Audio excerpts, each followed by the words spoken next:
Hello guys, അസ്സലാമു അലൈക്കും, നമസ്കാരം. Welcome to Seema Foods. എൻ്റെ എല്ലാ കൂട്ടുകാർക്കും റംസാൻ മുബാറക്. അപ്പോൾ റംസാൻ സ്പെഷ്യലായിട്ട് അടിപൊളി ചിക്കൻ റെസിപ്പിയാണ് ഞാൻ ഷെയർ ചെയ്യുന്നത്. അതെങ്ങനെ ഉണ്ടാക്കുന്നതെന്ന് നോക്കാം. ഇതിനു വേണ്ടി ഞാനിവിടെ ബോൺലെസ് ചിക്കൻ നല്ല പോലെ കഴുകി വൃത്തിയാക്കി വെള്ളം വാർന്നു പോകാൻ വേണ്ടിയിട്ട് ഒരു അരിപ്പയിൽ ഇട്ട് വെച്ചിട്ടുണ്ട്. ഇനി നമുക്കിത് അളന്നെടുക്കാം. 250 ml മെഷർമെൻറ്റ് കപ്പിൽ 2 കപ്പ് ചിക്കനാണ് ഞാൻ എടുത്തിട്ടുള്ളത്.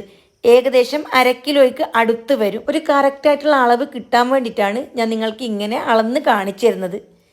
ഇതേപോലെയുള്ള 2 പാത്രമാണ് ഞാൻ എടുത്തിട്ടുള്ളത്. 250 ml മെഷർമെൻറ്റ് കപ്പിൽ 2 കപ്പ്. വീട്ടിലിപ്പോൾ എല്ലാവർക്കും ത്രാസൊന്നും ഉണ്ടാവണമെന്നില്ല വെയിറ്റ് നോക്കാൻ വേണ്ടിയിട്ട്. അപ്പോൾ നിങ്ങൾക്ക് കറക്റ്റ് എരിവിൻ്റെയും ഉപ്പിൻ്റെ എല്ലാം അളവ് അറിയണമെന്നുണ്ടെങ്കിൽ ഏതെങ്കിലും ഒരു പാത്രത്തിൽ അളന്നെടുക്കണം. എന്നിട്ട് ഞാനിവിടെ ഒരു വലിയ കഷ്ണം ഇഞ്ചി, ഒരു പച്ചമുളക്, 5 അല്ലി വെളുത്തുള്ളി, ഒരു സവാള, 1 ടീസ്പൂൺ പെപ്പർ, അതേപോലെ 1 teaspoon garam masala, 1 teaspoon chicken masala, 1/2 teaspoon coriander powder അതായത് മല്ലിപ്പൊടി, പിന്നെ 1/4 ടീസ്പൂൺ ഉപ്പ് പൊടി. ഇത്രയാണ് ഞാൻ ഇട്ട് കൊടുത്തിട്ടുള്ളത്. പിന്നെ 3 വറ്റൽ മുളക് ഇട്ട് കൊടുത്തിട്ടുണ്ട്. കാശ്മീരി മുളക് നല്ല വലിയ സൈസുള്ളതാണ് എടുത്തിട്ടുള്ളത്. 1 പിടി മല്ലിയിലയും കൂടി ചേർത്ത് കൊടുത്തു. ഉപ്പ് നോക്കിയിട്ട് ആവശ്യമാണെങ്കിൽ പിന്നീട് ഇട്ട് കൊടുത്താൽ മതി. പിന്നെ ഇതിലേക്ക് 6 പീസ് ബ്രെഡ് ചെറിയ ചെറിയ കഷ്ണമാക്കി അതും ഞാൻ ചേർത്ത് കൊടുത്തു. പിന്നെ ഇതിലേക്ക് വേണ്ടത് ഒരു മുട്ടയാണ്. അതും കൂടി പൊട്ടിച്ച് ഒഴിച്ചു കൊടുത്തതിന് ശേഷം നന്നായിട്ട് കൈ കൊണ്ട് തന്നെ ഒന്ന് മിക്സാക്കി എടുക്കണം.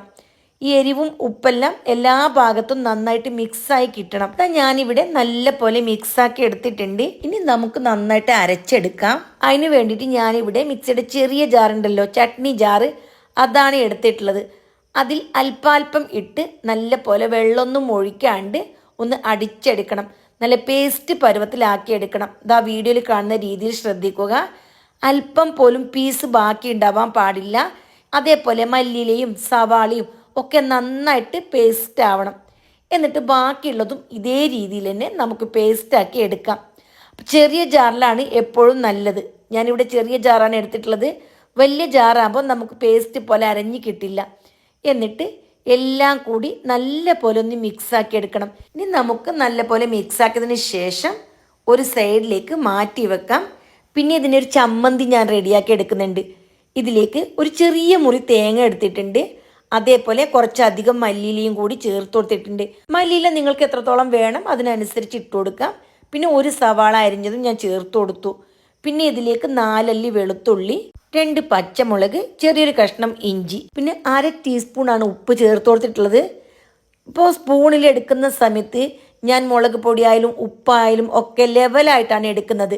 അപ്പോൾ പ്രത്യേകം ശ്രദ്ധിക്കണം. ഇപ്പോൾ കുരുമുളക് പൊടിയാണെങ്കിലും എല്ലാം ലെവലായിട്ട് തന്നെ എടുക്കണം. ഇനി വളരെ കുറഞ്ഞ വെള്ളം ഒഴിച്ചിട്ട് ഇതൊന്ന് ചതച്ചെടുക്കണം. ഞാനിവിടെ 2 സ്പൂൺ വെള്ളമാണ് ഒഴിച്ചു കൊടുത്തിട്ടുള്ളത്. കൂടുതൽ വെള്ളം ഒഴിച്ചാൽ ലൂസായി പോകും. ഇനി ഇതൊരു സൈഡിലേക്ക് മാറ്റി വെക്കാം. നമുക്ക് കബാബ് ഉണ്ടാക്കാം. അതിന് വേണ്ടി ഒരു പ്ലാസ്റ്റിക്കിൻ്റെ ഷീറ്റ് നന്നായിട്ട് എണ്ണ തേച്ച് കൊടുത്ത്, എന്നിട്ട് കയ്യിലും എണ്ണ തേച്ചതിന് ശേഷം ചിക്കൻ അരച്ച് വെച്ചതുണ്ടല്ലോ അത് എല്ലാം ഒരേപോലെയുള്ള അളവിൽ ബോൾസാക്കി എടുക്കണം. ഇതിൽ നിന്നും നമുക്ക് 10 കബാബ് ഉണ്ടാക്കാൻ പറ്റും. അപ്പോൾ 10 ബോൾസ് മുമ്പ് തന്നെ ഉണ്ടാക്കി വെക്കണം. ഓക്കെ അല്ലേ? പിന്നെ ഇതിലേക്ക് 2 മുട്ടയാണ് ആവശ്യമുള്ളത്. അപ്പോൾ ഞാനിവിടെ ആദ്യം 1 മുട്ടയാണ് കലക്കുന്നത്. പിന്നെ ആവശ്യമാണെങ്കിൽ വീണ്ടും കലക്കിയെടുത്താൽ മതി. അതിലേക്ക് 1/4 ടീസ്പൂണിൻ്റെക്കാളും പകുതി ഉപ്പ്, വളരെ ലേശം തന്നെ പെപ്പർ പൊടി, അത്ര ഇട്ട് നല്ലപോലെ മിക്സാക്കി എടുത്തു. പിന്നെ 1/2 പാക്കറ്റ് ബ്രെഡ് ഉണ്ടല്ലോ അതും 3 വറ്റൽ മുളകും കുറച്ച് മല്ലിയിലയും കൂടി നല്ല പോലെ പൊടിച്ച് മിക്സാക്കി വെച്ചിട്ടുണ്ട്.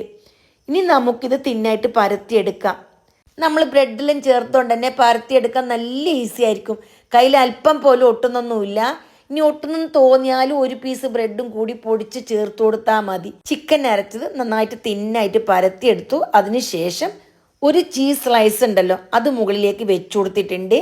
പിന്നെ വേണ്ടത് സോസാണ്. പിസ്സ സോസ് ഉണ്ടല്ലോ അതാണ് ഞാനിവിടെ തേച്ച് കൊടുത്തിട്ടുള്ളത്. നിങ്ങളുടെ കയ്യിൽ ഈ സോസ് ഇല്ലയെന്നുണ്ടെങ്കിൽ ചില്ലി സോസും തക്കാളി സോസും മിക്സ് ആക്കിയിട്ട് അത് തേച്ച് കൊടുത്താൽ മതി. ഇനി ചില്ലി സോസ് ഇല്ല എങ്കിൽ തക്കാളി സോസ് മാത്രമായാലും കുഴപ്പമൊന്നുമില്ല. അതിൻ്റെ മുകളിലായിട്ട് 2 സ്പൂൺ തേങ്ങാ ചമ്മന്തിയും കൂടി വെച്ചു കൊടുത്തു. അപ്പോൾ ഇതെല്ലാം കൂടി ആകുമ്പോൾ ഭയങ്കര ടേസ്റ്റാണ്. ഇനി തേങ്ങാ ചമ്മന്തി നിങ്ങൾക്ക് ഇഷ്ടമില്ല എന്ന് വിചാരിക്കുക, ആ ഭാഗം സ്കിപ്പ് ചെയ്യുക. ഇനി നിങ്ങളുടെ കയ്യിൽ ചീസ് ഇല്ല എങ്കിൽ ചീസിന് പകരം നമുക്ക് തേങ്ങാ ചമ്മന്തി മാത്രം വെച്ച് ഉണ്ടാക്കാം. എല്ലാം കൂടി ഉണ്ടാക്കുമ്പോൾ ഭയങ്കര ടേസ്റ്റാണ്. എന്നിട്ട് നല്ല പോലെ റോൾ ചെയ്തെടുത്തതിന് ശേഷം നന്നായിട്ട് കൈ കൊണ്ട് തന്നെ ഷെയ്പ്പാക്കി എടുക്കണം. കയ്യിൽ നന്നായിട്ട് എണ്ണ തേച്ചാൽ ഭയങ്കര പെർഫെക്റ്റ് ആയിട്ട് ഉണ്ടാക്കാൻ പറ്റും. എല്ലാ ഭാഗവും നന്നായിട്ടൊന്ന് ഷെയ്പ്പാക്കി എടുക്കണം. എവിടെയെങ്കിലും ഒട്ടലോ ക്രാക്കോ ഉണ്ടെങ്കിൽ എല്ലാം ഒന്ന് ശരിയാക്കി എടുത്താൽ മതി. എന്നിട്ട് മൈദ മാവിൽ നല്ല പോലെ ഒന്ന് മുക്കിയെടുക്കണം. പിന്നെ മുട്ട മിക്സ് ഉണ്ടല്ലോ അതിൽ മുക്കിയെടുക്കണം. അതിനുശേഷം ബ്രെഡ് ക്രംസിൽ നല്ലപോലെ പൊതിഞ്ഞെടുക്കണം. ഇപ്പോൾ ഒരു കോട്ടിങ് കഴിഞ്ഞു. ഞാൻ വീണ്ടും മുട്ട മിക്സിൽ ഇതേപോലെ മുക്കിയെടുത്തു. വീണ്ടും ബ്രെഡ് ക്രംസിൽ പൊതിഞ്ഞെടുത്തു. 2 കോട്ടിങ് ആകുമ്പോൾ കാണാൻ നല്ലൊരു ഭംഗിയും അതേപോലെ കഴിക്കാൻ ഭയങ്കര ടേസ്റ്റുമാണ്. അപ്പോൾ 2 പ്രാവശ്യം കോട്ട് ചെയ്തെടുക്കുക. ഓക്കെ അല്ലേ? ഇനി ഇതേപോലെ തന്നെ ബാക്കിയുള്ളതും നമുക്ക് റോൾ ചെയ്തെടുക്കാം. റോൾ ചെയ്തെടുക്കുന്ന സമയം സാവധാനത്തിൽ റോൾ ചെയ്യാൻ ശ്രമിക്കണം. അങ്ങനെ പൊട്ടിപ്പോകുന്നില്ല. ആദ്യമായിട്ട് ഉണ്ടാക്കുന്ന ആൾക്കാർക്കാണെങ്കിൽ മാത്രമേ ചെറിയ പ്രശ്നം ഉണ്ടാവുകയുള്ളൂ. ഇത് നല്ല പോലെ കട്ടിക്കുള്ള ഒരു മസാലയാണ്. ഇതിങ്ങനെ കൈയോട് ഒട്ടുന്നു അങ്ങനെയൊന്നുള്ള യാതൊരു ബുദ്ധിമുട്ടും ഇല്ല. നമുക്കിത് ഷീറ്റ് ഇല്ലാണ്ട് തന്നെ റോൾ ചെയ്തെടുക്കാൻ പറ്റും. അത്രയും പെർഫെക്റ്റ് ആയിട്ടുണ്ട്. ഞാൻ പറഞ്ഞല്ലോ, ഒട്ടുന്ന പോലെ തോന്നിയാൽ കുറച്ചും കൂടി ബ്രെഡ് പൊടിച്ചിട്ട് കൊടുത്താൽ മതി. അപ്പോൾ നമുക്ക് യാതൊരു ബുദ്ധിമുട്ടും ഇല്ലാണ്ട് ശരിക്കും റോൾ ചെയ്തെടുക്കാൻ പറ്റും. വീഡിയോയിൽ കാണുന്ന ഈ രീതിയിലാണ് ശരിക്കും പറഞ്ഞാൽ റോൾ ചെയ്തെടുക്കേണ്ടത്.